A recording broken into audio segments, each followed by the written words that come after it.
In today's video, we will explore phase coding. First, we'll go to the configuration section and click on phase coding. When the interface opens, we'll see the phase coding manage page. Any phase we configure will be shown in a table here. Purpose of phase coding is to configure all the phases of our housing society from here, and these phases will be displayed throughout our entire system. To add a new phase, we'll click on the Add New button.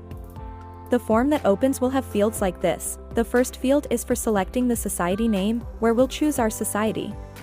Next, we'll enter the phase name, and if we want to add more details about the phase, we can do that in the phase detail field. Then, we'll select the account code from our chart of accounts, choosing the parent category that applies to this phase. In the next field, which is for status, we'll choose whether we want to keep this phase active or inactive.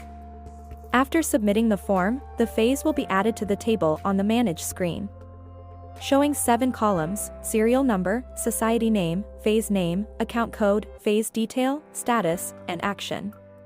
If we want to delete or edit a phase, we can do so using the buttons provided in the action column. If we set the status to inactive, the phase will still be listed here, but it won't be shown anywhere else in our system.